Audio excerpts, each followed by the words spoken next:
Je voudrais, étant donné que nous sommes ici de différents pays, de différentes nationalités, différentes langues et de différentes origines ethniques, je voudrais lire la parole glorieuse de l'Apocalypse au 5e chapitre.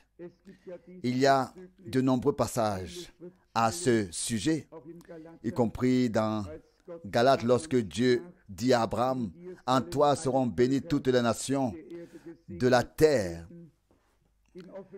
Dans Apocalypse, le chapitre 5, je lis les versets 9 et 10. Les versets 9 et 10. Et ils chantèrent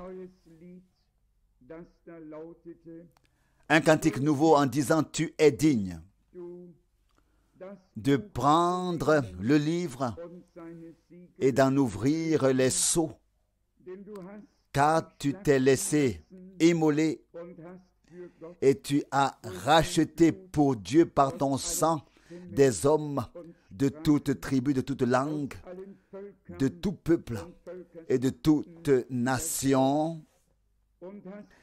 Et tu as fait d'eux des rois et des sacrificateurs pour notre Dieu, et ils régneront comme rois sur la terre. » Nous chantons dans notre cœur, « À toi, agneau de Dieu, soit la gloire, ton sacrifice est accompli. De nos fautes et de nos péchés, tu nous as libérés. Nous sommes un peuple de sacrificateurs, des rois dans ton royaume. Nulle part sur terre existe un peuple semblable au tien. » Et comme le frère Rousse le disait tout à l'heure, dans les temps passés, ce sont d'autres qui ont été une propriété de Dieu, qui ont vécu en leur temps l'action de Dieu,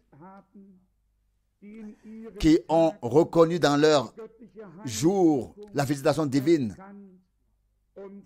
et l'ont accepté dans la grâce. Aujourd'hui, nous le sommes. Aujourd'hui, nous pouvons l'être par grâce. Nous ne nous attribuons rien de particulier et nous ne nous plaçons pas non plus au-dessus des autres. Mais nous avons reconnu assez qu'il ne s'agit pas seulement de devenir un peu chrétien, religieux, pour ensuite, donc un peu comme ça, d'une manière ou d'une autre, soi-disant chrétien, pour ensuite devenir, avoir de la littérature chrétienne ici et là, mais il s'agit de devenir une nouvelle création. Il s'agit d'avoir ce lien avec Dieu, d'avoir la communion avec Dieu personnellement. Quand on entend nos politiques, ils veulent une Europe chrétienne, ils veulent. C'est juste dommage qu'ils se qualifient par ce C d'international catholique, car c'est l'intention globale que tous ceux qui ont fait sécession reviennent, qui se sont retirés reviennent. Et quand j'ai lu qu'exactement 100 membres du clergé de la haute église anglicane sont retournés à l'église romaine et ont déclaré officiellement leur départ de l'église anglicane en Angleterre. Et de plus en plus, toute cette blessure se cicatrise et l'humanité ne voit pas que derrière toute cette décoration, toute cette apparence, le chemin vers l'enfer est ouvert. Il n'y a eu qu'une seule personne dans notre génération qui a reçu la vue d'ensemble par Dieu, la compréhension et la responsabilité divine d'appeler les choses par leur nom. Je ne mentionnerai qu'une seule chose dans les années 60.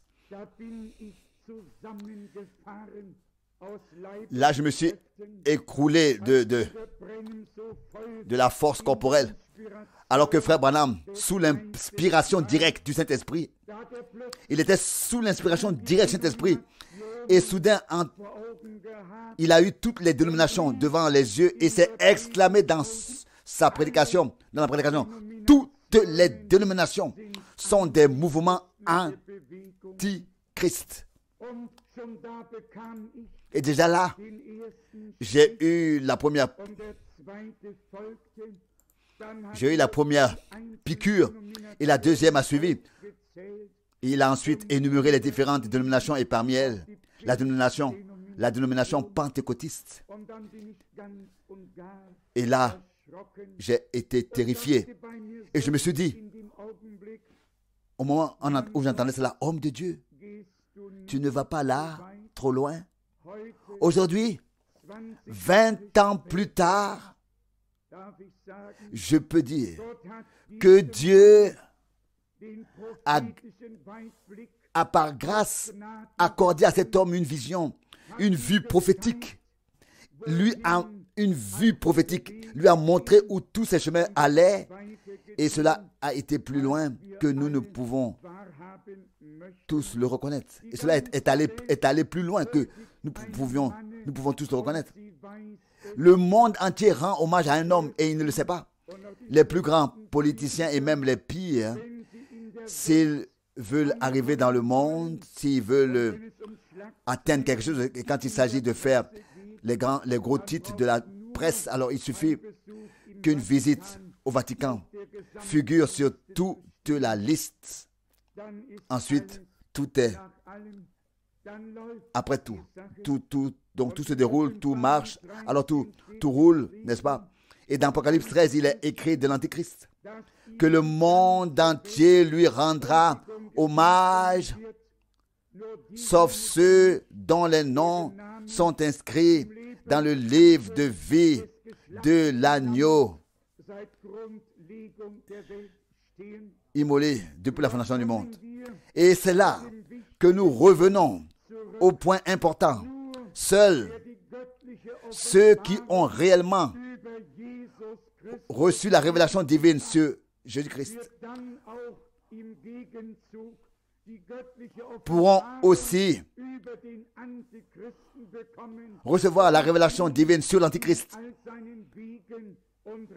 pour le reconnaître dans toutes ses voies et ses subtilités. Celui qui ne sait pas par révélation qui est Christ, ne saura jamais par révélation qui est l'Antichrist. Ici dans le texte, nous avons lu que de tous les peuples, langues et nations, un peuple de rois et de sacrificateurs a été racheté pour servir Dieu, pour régner avec Christ. Acceptons-le dans la foi que nous avons la grâce de l'être.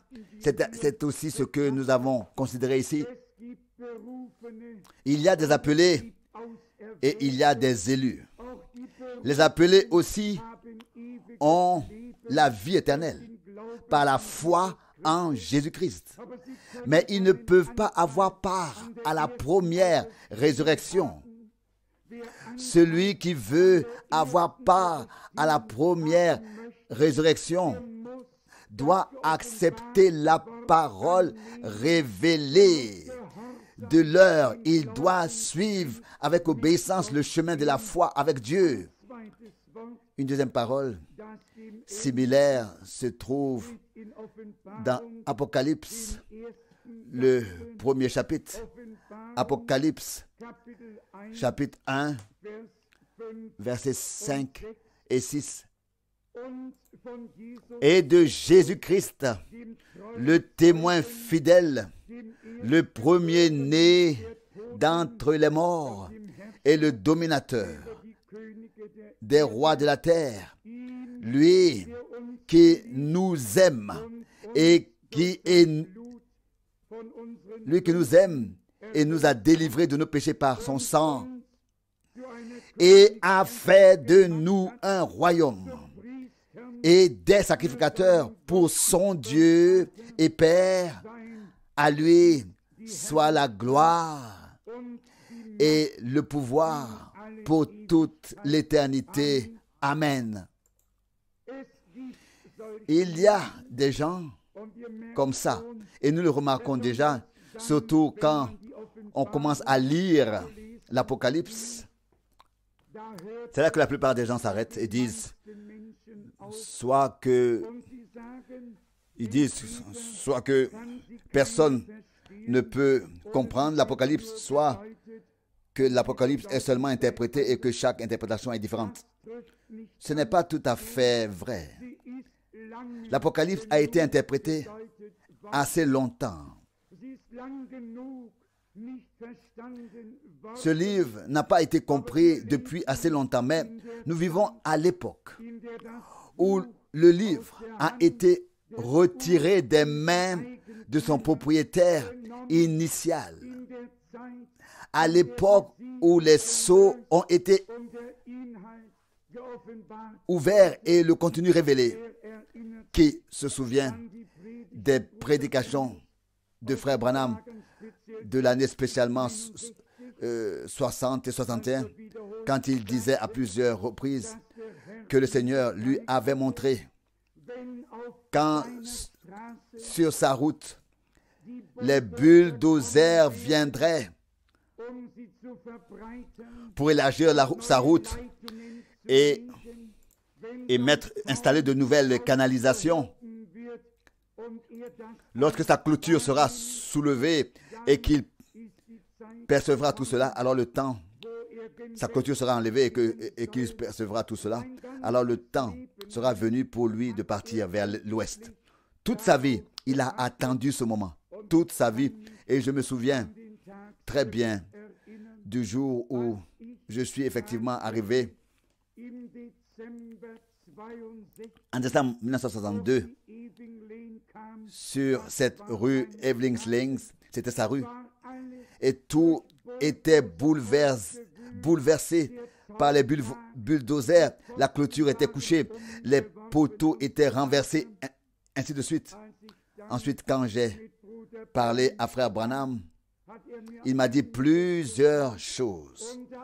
Entre autres, il m'a dit que nous allions déménager à Tucson dès le début du mois de janvier de l'année prochaine. Tout s'est passé comme Dieu le lui avait montré dans la vision. Et je suis tellement reconnaissant au Seigneur que je peux même le voir. J'ai pu le voir de mes propres yeux et en témoigner maintenant. Puis, le 22 décembre 1962, Dieu lui a montré la vision que les sept anges allaient venir. Dans la vision, il l'a vu. Il s'est vu se pencher pour retirer une bardane de sa jambe de pantalon.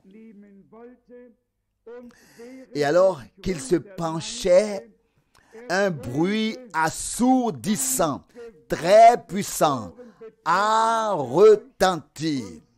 Et 7 détonations successives ont eu lieu. Et il a dit que c'était sa mort ou que ça l'avait touché. Vous connaissez toutes ces déclarations à ce sujet. J'en ai parlé dans la dernière lettre circulaire. Frère Branham a souvent appelé cette expérience l'événement des 7 tonnerres. Et cela en relation avec sa réalisation le 28 février 1963, lorsque la vision s'est littéralement accomplie. Il a souvent appelé l'événement des 7 tonnerres. J'ai même publié sa citation dans la lettre circulaire et ce n'est pas la seule.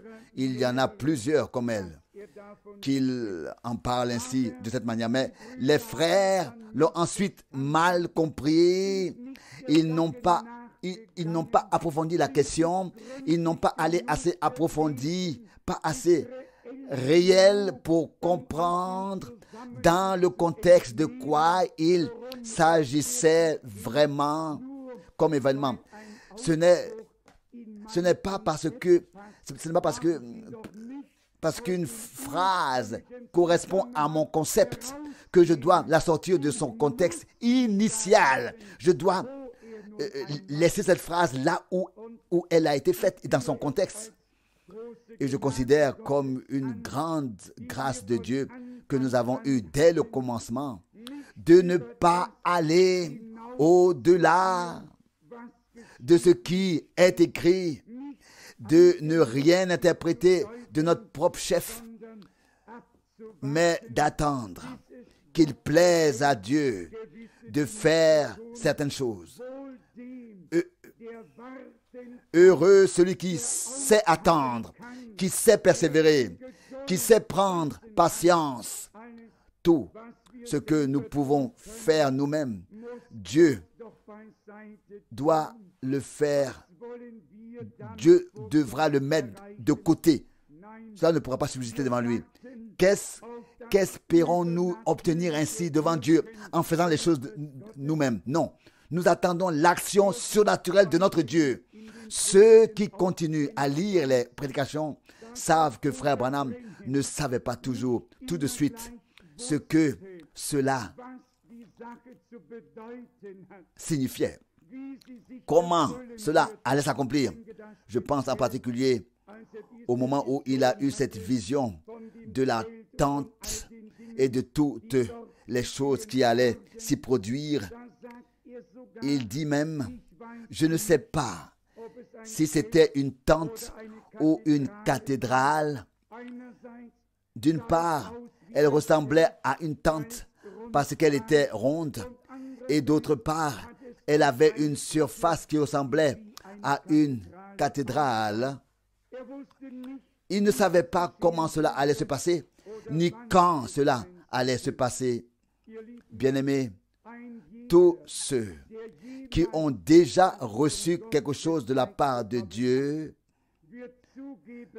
devront admettre que même les visions et les révélations ne sont pas toujours suffisamment claires pour que l'on puisse dire avec une certitude absolue que c'est comme ça et que ça va être comme ça. Il faut savoir attendre. Vous voyez, j'avais sans doute l'intention de le dire ici hier soir. Je n'ai pas eu beaucoup d'expérience dans ce sens avec Dieu, mais lorsque j'ai vécu une expérience et que j'ai vu une immense salle devant moi et une grande foule prendre place, et que j'ai regardé la salle et il y avait encore des places libres partout, et soudain une voix s'est fait entendre sur la plateforme où je me trouvais au-dessus de moi. L'épouse de l'Est s'ajoutera encore. Puis j'ai regardé à ma gauche et c'était d'où je me tiens. Si je me tenais ici, il y avait une porte à ma gauche et elle s'ouvrait d'elle-même et des gens sont entrés en grand nombre. Et soudain, un frère est arrivé et on a dit, c'est le frère de Russie. L'épouse le suit, l'épouse de la Russie le suit. Et puis, on a dit, quand cela arrivera, alors ce sera fait. Je ne peux pas donner de détails parce que je ne les connais pas. Mais il y a une chose que je sais et que je peux dire. Nous sommes maintenant plus proches du retour de Jésus-Christ que jamais auparavant. Les dernières choses viendront coup sur coup et elles se dérouleront rapidement. L'une prendra le relais de l'autre, si bien que nous aurons du mal à suivre. Ce qui est important dans tous les cas, c'est que là aussi nous n'interprétions rien. Si je regarde maintenant cette salle d'un point de vue terrestre, je n'y vois pas de porte comme celle que j'ai vue dans la vision. D'autres choses sont alors différentes. Je ne peux donc jamais dire qu'il s'agit de cette salle où nous sommes maintenant. Peut-être que Dieu voulait juste montrer par une image, si ceci et cela quand ces choses se produiront, alors le nombre sera plein, la totalité sera entrée, et c'est là que ça se passera. Dieu m'a fait la grâce d'oublier même certaines choses, de sorte que je n'ai pas du tout la possibilité d'accrocher après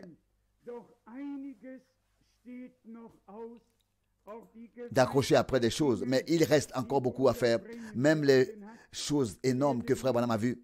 Je n'oublierai jamais le 19 janvier 1966.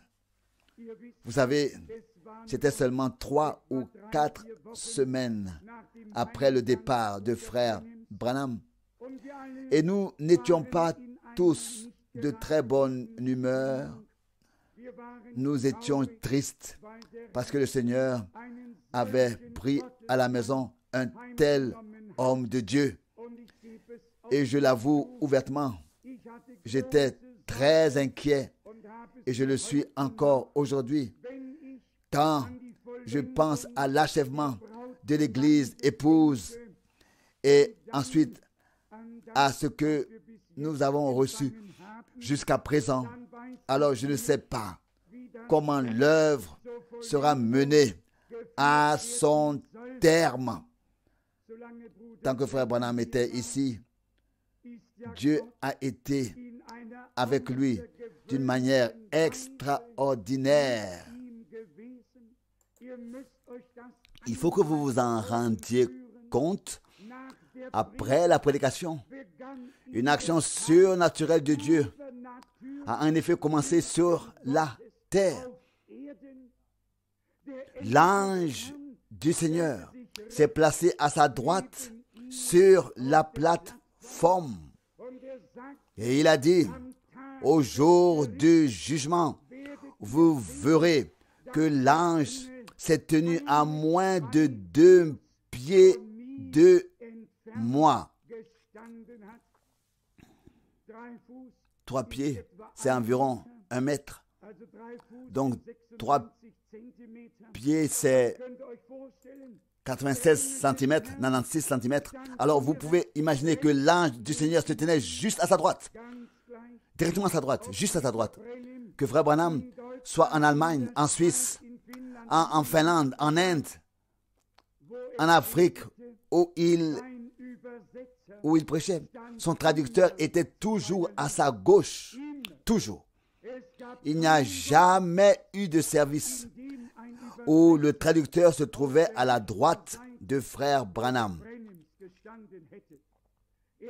Il se tenait toujours à gauche.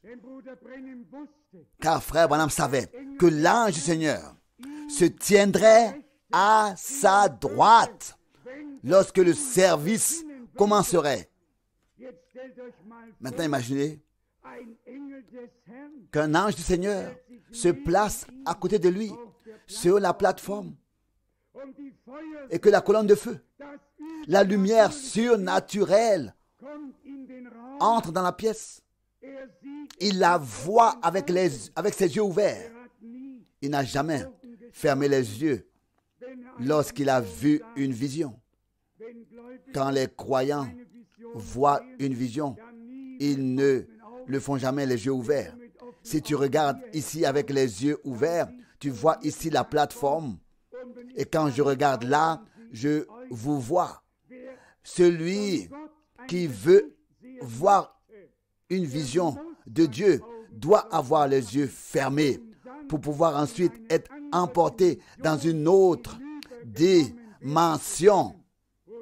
Mais Frère Branham, lui, il avait les yeux ouverts, sauf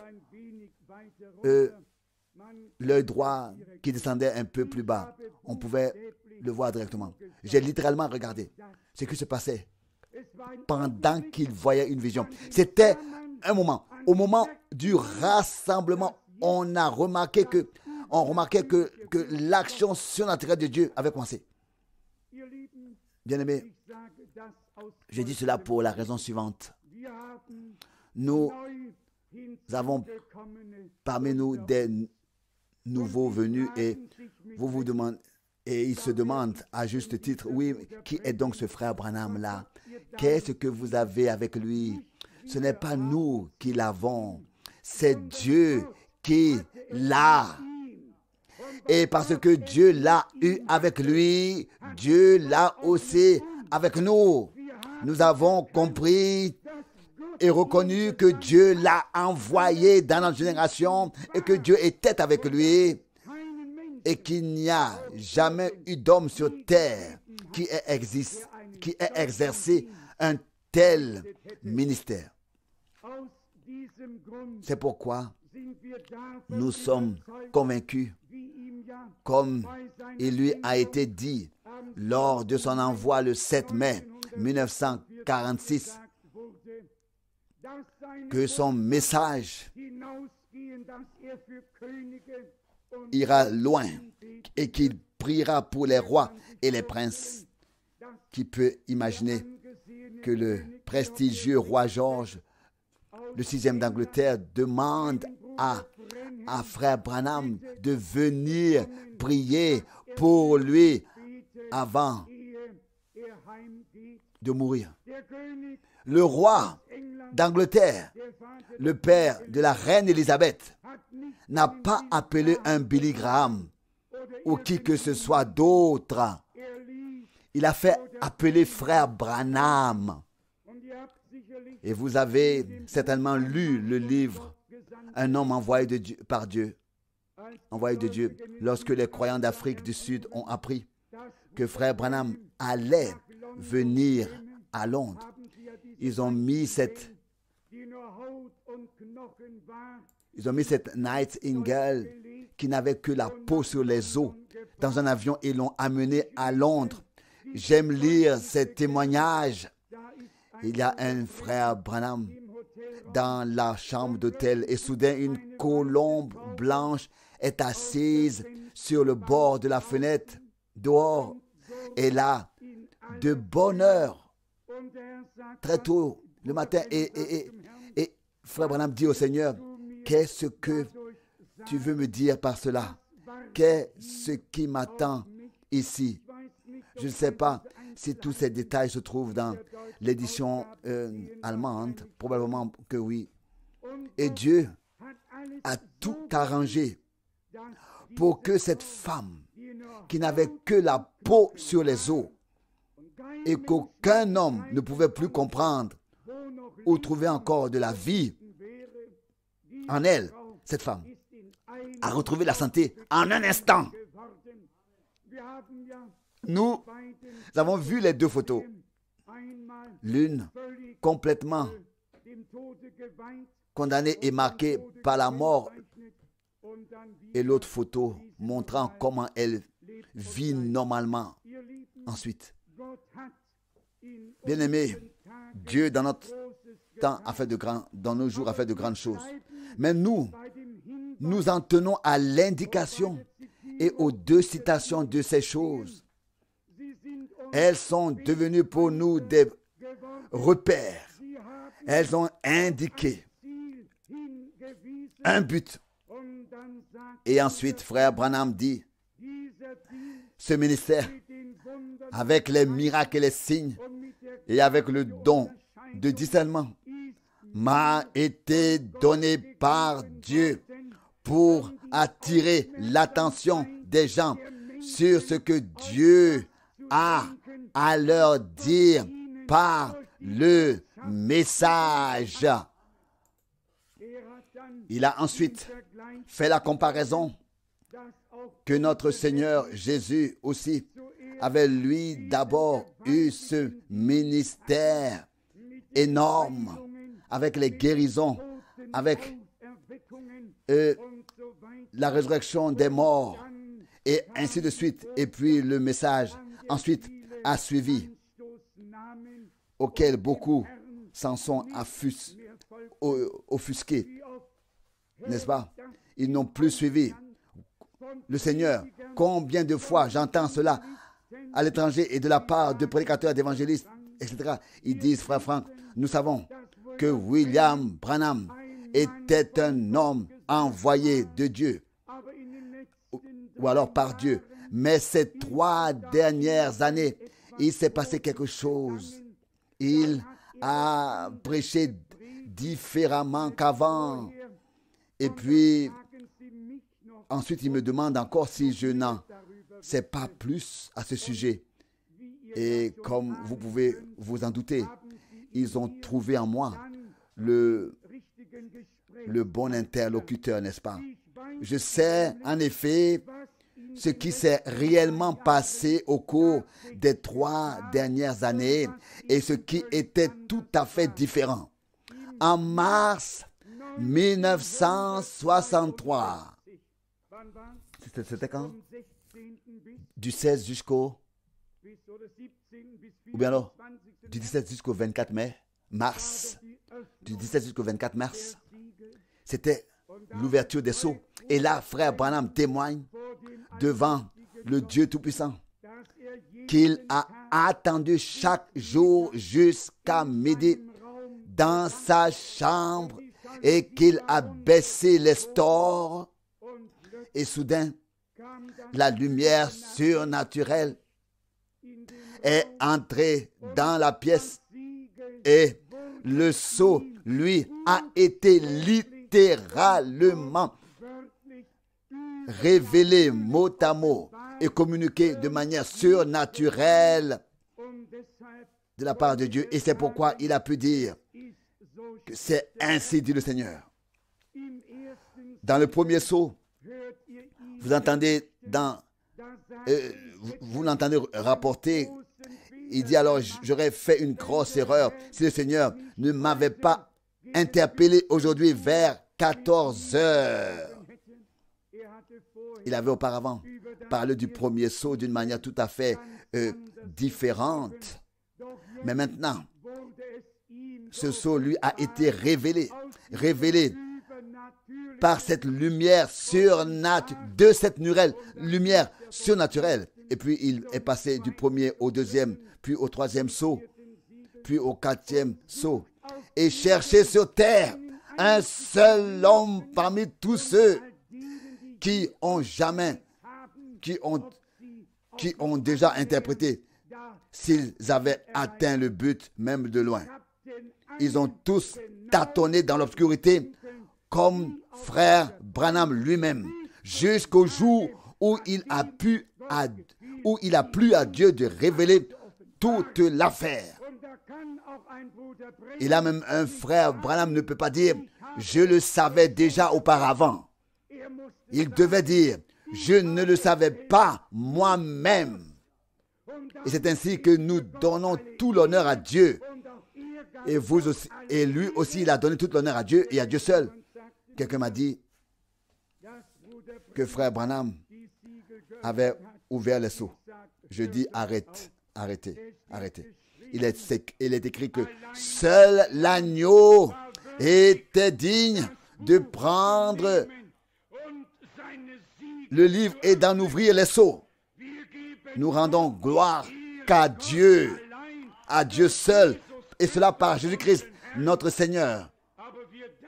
Mais nous remercions Dieu d'avoir eu des hommes qui se sont soudain tenus devant lui, qui ont pu mettre de côté leur propre savoir, leur propre connaissance et transmettre ce que Dieu a révélé et ce que le Seigneur a dit. J'ai mentionné ces choses spécialement à cause de vous qui venez d'arriver.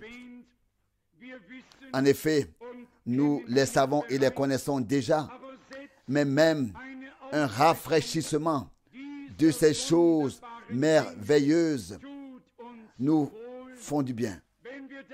Nous fait du bien. Un rafraîchissement. Quand nous pensons que la lumière qui est apparue sur la terre de frère Branham, sur la tête de frère Branham, et qui a été prise par des photographes de presse critiques à Houston, Texas, que cette lumière est entrée dans la pièce 2 ou 3 heures après sa naissance et qu'elle était suspendue au-dessus de ce petit William Branham,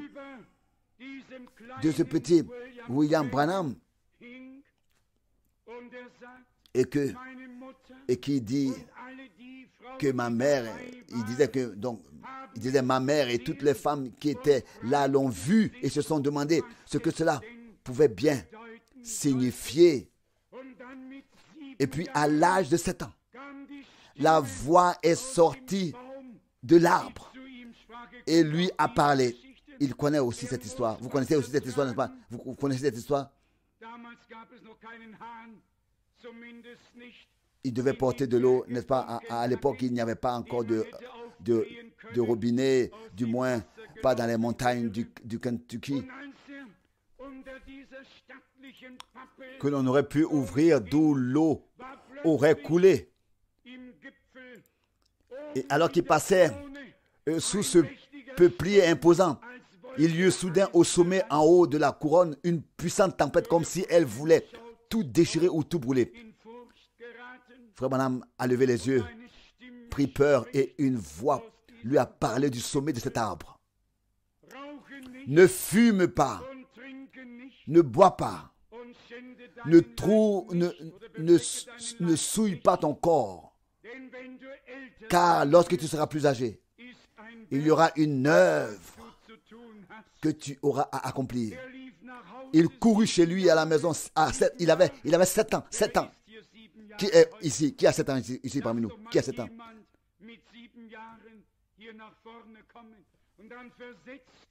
Si on pouvait faire venir un enfant de 7 ans parmi nous ici devant et mettez-vous à la place d'un enfant de 7 ans. Une voix audible lui parle d'un arbre. Il court à la maison et dit: maman, un homme m'a parlé depuis la cime de l'arbre. Vous pouvez vous imaginer ce que la mère ensuite a dit: Billy, tu es nerveux, viens te coucher.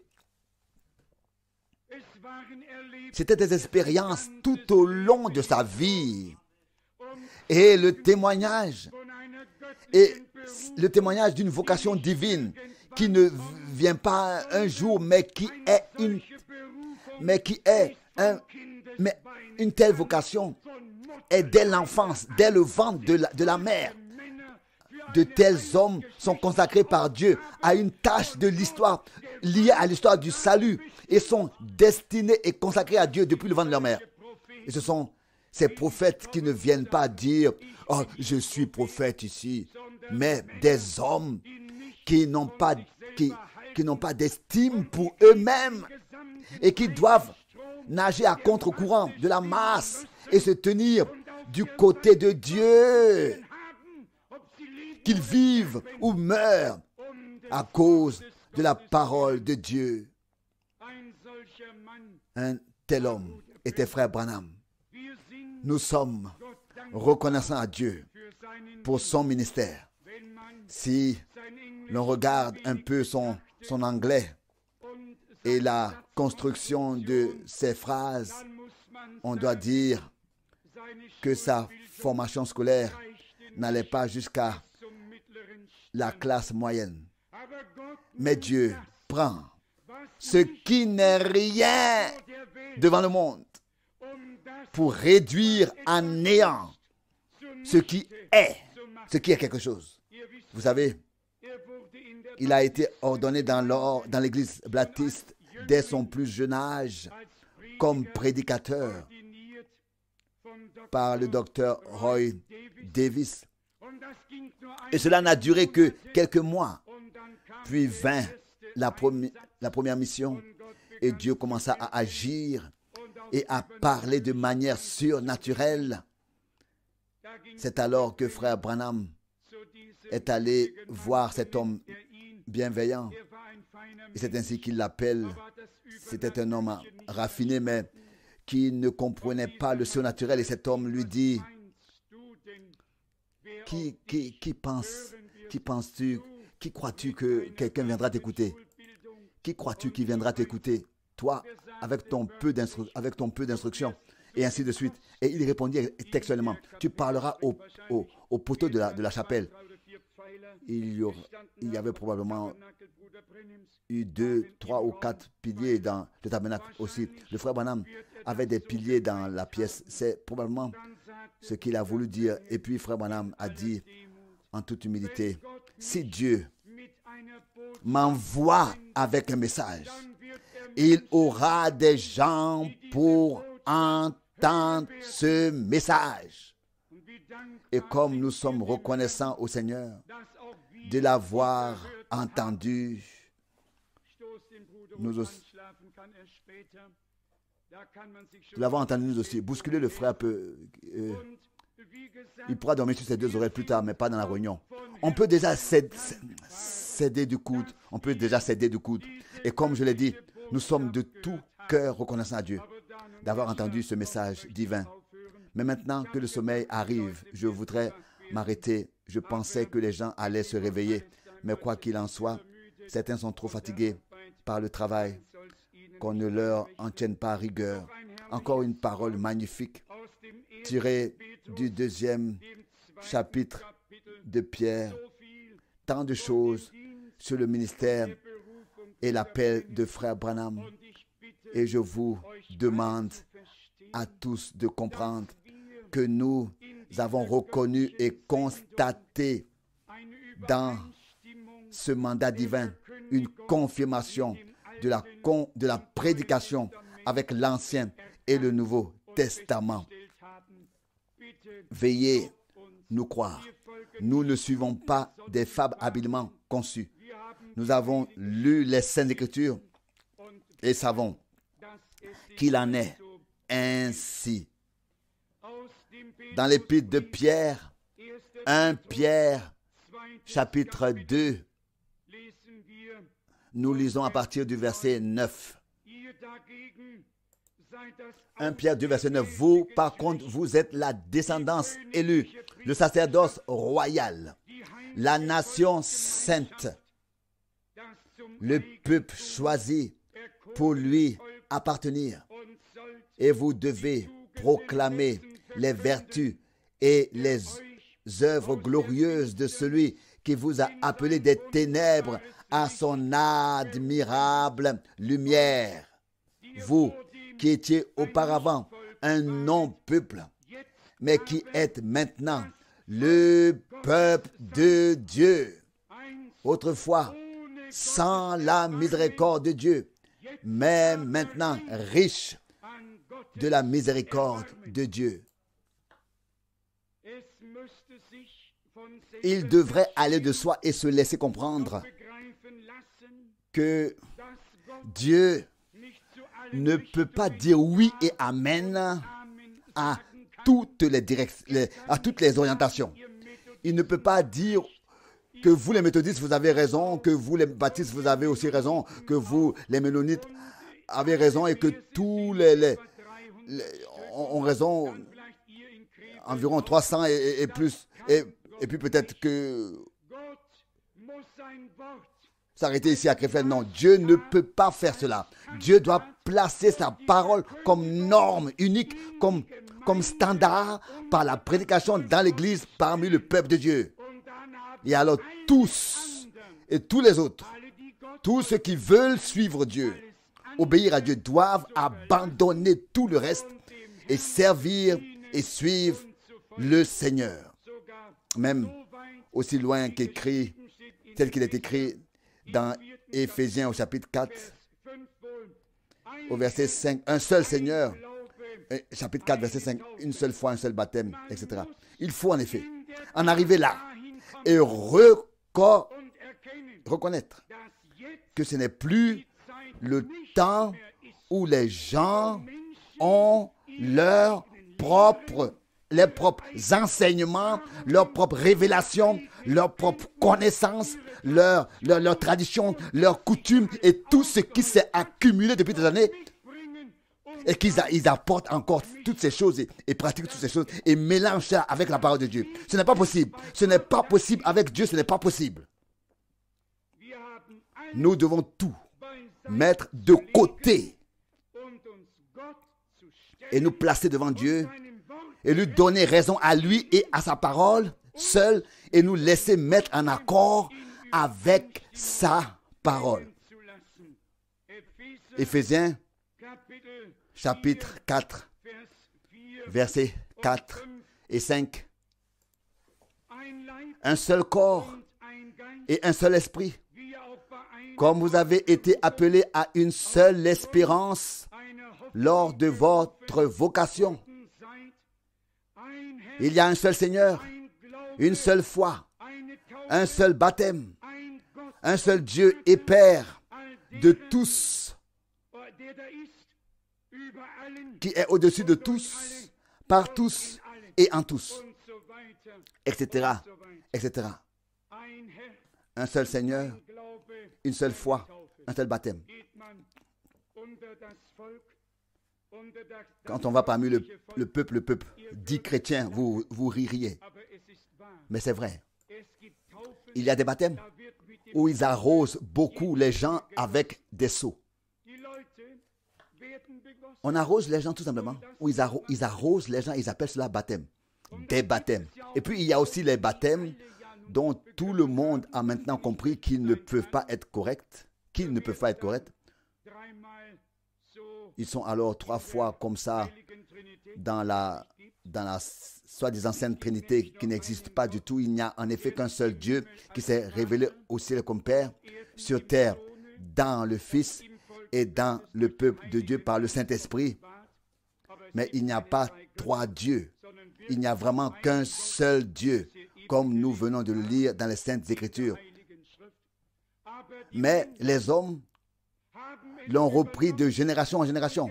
Et c'est là que nous arrivons au point, dans la Réformation, certaines choses doctrinales ont été reprises par les protestants.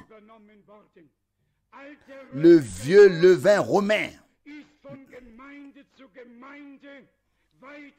la vieille pâte acidifiée romaine a été transmise d'une église à une autre et est encore présente aujourd'hui parmi le peuple de Dieu. Et puis ils lèvent tous les mains, sont presque ivres de charismatiques et chantent Alléluia. Et le diable rit aux éclats et dit: vous êtes tous trompés, car vous avez bu à la coupe de Rome et vous êtes devenus ivres. Ce que Dieu donne est pur et saint. Et ça, je ne le dis pas seulement comme ici parce que cela doit être ainsi. Je le dis avec une conviction totale. Une chose que le pape pratique ne peut pas être juste. Quelqu'un peut venir habillé de blanc et l'imiter ici. Cette chose ne peut pas être juste. Comme il commence, puis il commence par le nom, vous connaissez, n'est-ce pas, tous cette formule. Non, oubliez tout cela. Que nous disent les Saintes Écritures? Vous voulez que je vous le lise? Que je vous la lise? Les Colossiens, chapitre 3, verset 17. Et tout ce que vous pourrez faire, soit en parole, soit en œuvre, faites-le au nom du Seigneur Jésus, en présentant à Dieu le Père par son intermédiaire vos actions de grâce, vos reconnaissances. Dans l'Église de Jésus-Christ, tout est fait au nom de Jésus-Christ. Et nous avons reconnu que Dieu s'est révélé comme Père, Fils et Saint-Esprit. Mais le nom de Dieu, donc pour notre salut, est le nom de Jésus. Tu appelleras son nom, tu l'appelleras Jésus, car il sauvera son peuple de ses péchés. Amen. non pas une formule, mais le nom qui est au-dessus de tout nom. C'est dans ce nom-là que nous annonçons l'évangile, le pardon des péchés, le salut, la grâce. C'est en ce nom que nous baptisons, quoi que ce soit, qu'il soit fait en parole ou en acte, selon la volonté de Dieu et conformément à celle-ci. Cela se fait au nom du Seigneur Jésus-Christ. Et là, vous pouvez aller dans tout le pays et voir comment tout le peuple, jusqu'aux églises pentecôtistes, et ces derniers temps, comme ce n'était pas le cas auparavant, on a déjà introduit cette formule en grande partie. C'est tout simplement triste. Ils retournent à Rome au lieu comme la Bible nous le suggère, de lancer le dernier appel et laisse le dernier appel lancé. Vous, mon peuple, sortez, séparez-vous, ne touchez à rien d'impur,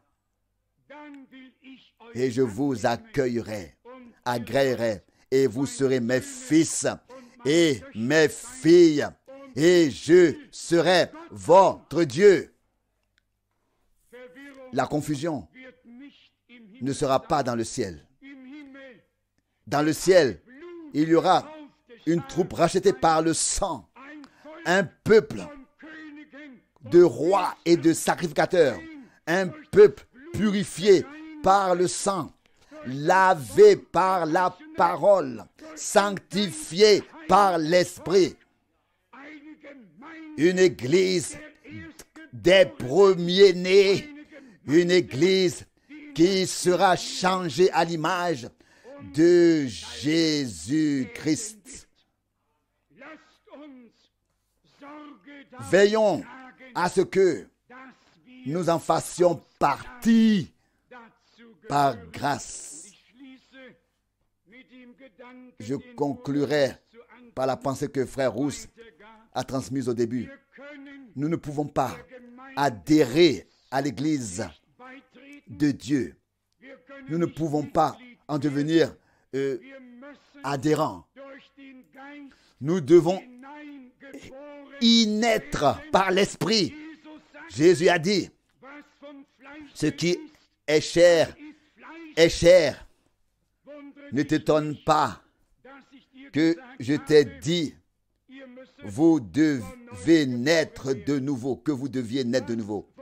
Ce qui est né de l'Esprit est esprit. Puisse l'Esprit de Dieu prendre la semence divine de la parole et la planter dans nos cœurs pour y produire quelque chose de nouveau, un renouveau, une nouvelle naissance, pour qu'il puisse être aussi dit de nous, si quelqu'un est en Christ, il est une nouvelle créature. Les choses anciennes sont passées. Voici, toutes choses sont devenues nouvelles. Aujourd'hui, ici, cela peut être ton expérience par la parole, par l'esprit et par le sang du Seigneur. Cela peut devenir aujourd'hui, ici, en ce lieu, ton expérience personnelle, une réalité divine maintenant.